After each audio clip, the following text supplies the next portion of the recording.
Hey guys, welcome back today. We're going to be doing another Ryobi review. Today it's going to be on the SDS drill. This SDS drill gets a lot of flack online, and it also gets a lot of positive feedback online. So it's kind of one of those things, some people say it's junk, some people say it's not. I'm going to kind of use it a little bit today, and you guys can make your opinion. I've used it probably 4 times on light duty jobs since I bought it, and it hasn't failed me yet. So I can give you that as far as my opinion, but you guys can go ahead and watch this and see what you think. If this is a job kind of type you might be doing, you know, it might work for you too. So stay tuned. So first thing you gotta do is get your holes marked. I found it easiest just to use a small screwdriver and just kind of scratch the paint through the hole, because I didn't have a marker that would reach deep enough through the wood to mark it.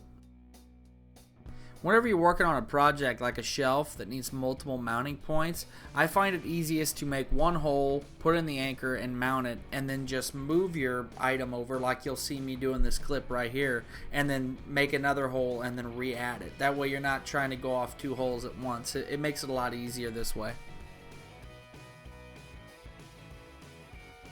And if you're not familiar with using SDS drills, you don't have to push very hard. You let the drill do all the work for you. So at the end of the day, you're not like ow, ow, ow every time you move your hands. The anchor you want to choose wants to be very snug whenever it fits inside the hole, but not too snug where you break it trying to insert it. Now the screws that I used for this were a little short, but they were close enough where I think it'll get by. I'm not putting anything heavy on the shelf. But do make sure that you use the proper length and get enough of your screw inside there.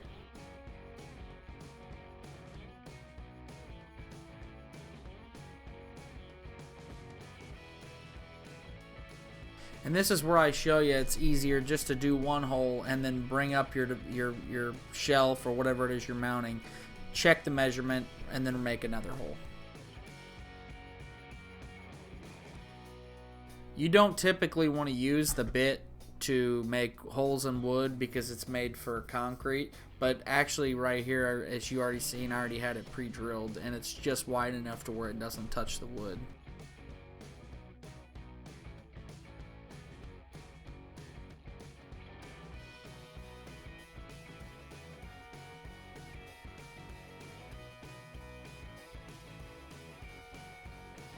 In this particular situation, I was able to just kind of push the screw into the hole to kind of get it started. Sometimes you won't have this luxury, but I did on this occasion. Now clearly there are tons of other jobs to do other than just hanging shelves, but this was just one example that I had sitting around and I figured I could show you guys. Guys, so that was a quick review on this tool, but I'm going to give you a couple little inputs about this tool. I drill into concrete quite a bit at work. I run wires, and most of the buildings that we're running wires in aren't houses. They're, you know, commercial buildings, so a lot of it's concrete. I don't typically take this to work. I have once, and it did fine. But whenever we use SDS drills, I typically use a Bosch. Ryobi doesn't really make a full-size corded hammer drill here. I think they have them overseas, but they don't have them here. All we have is the wireless. We rarely use wireless because whenever we're making holes, we're making a lot of them. With that said, I would not trust this to do tons of holes at a time. If you're going through a job and you got to make 30 or 40 holes, you know, sporadically throughout your job, I think this tool will do that just fine. Unless it's malfunction and there's a problem with that specific one. But the one that I have here, I have no doubt that this tool could do that. But some features about this tool. Your normal SDS drill is going to have a handle up front. They actually put this sticky surface like they do on the grips and everything right here, so that way you can hold it up here. Or if you're right-handed like this. I find that it's pretty easy to wield. It's not a problem. This is not metal up front. If you guys are just looking at pictures and wondering, this is the whole thing is plastic. And from what I could tell, it's the same plastic, just a different color. Not that that's a big deal. It is a consumer tool. At the end of the day, I wouldn't consider this a high-end, you know, rotary hammer by any means.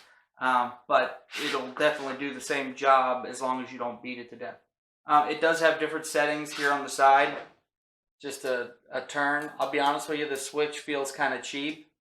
It feels squishy. So they probably didn't use a very high quality switch for that, if I had to guess.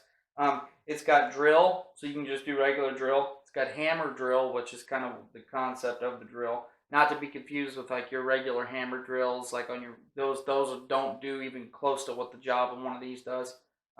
Regular hammer, so it would just like that'd be good for like if you put a chisel tip on the end of this and used it to like knock off like tiles and stuff like that. And it does work really good for that. I've used it. And then another setting, which I'm not for sure what it does. It doesn't seem like it does anything. I'm gonna be honest with you, nothing really happens. Oh, okay. So it's a form of hammer as well.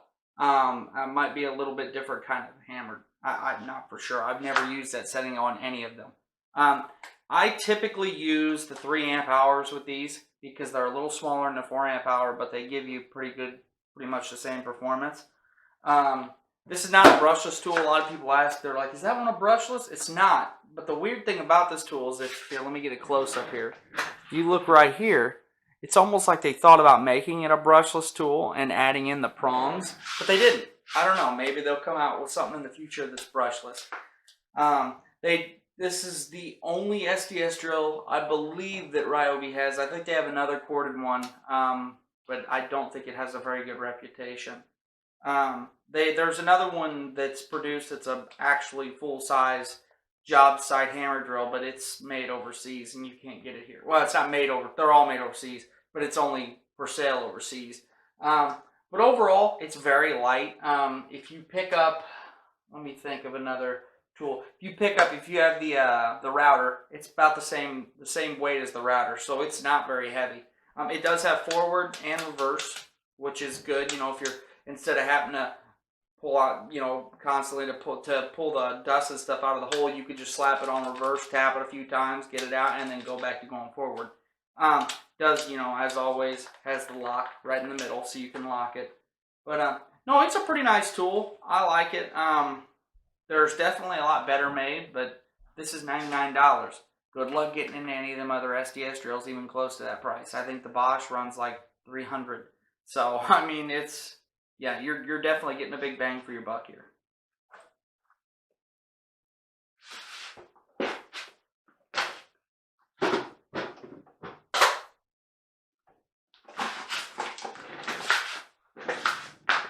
And just in case any of you guys don't know what SDS actually means, okay, so if you look at the tip here, this is what makes an SDS drill an SDS drill.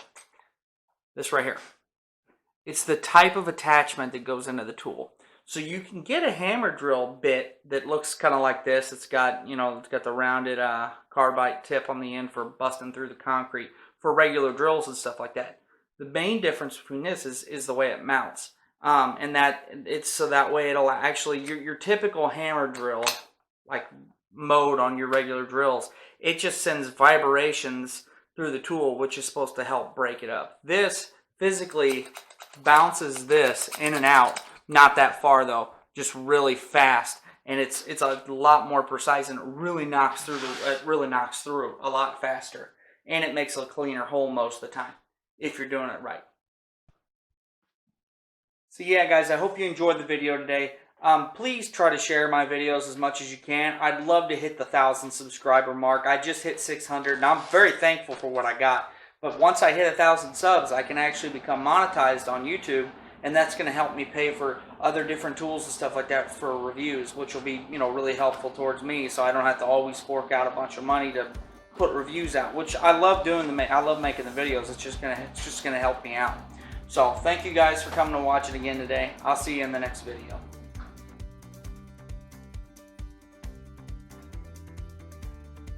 This video shout out's going to be for Billy Bob Smith. Thanks for watching my videos.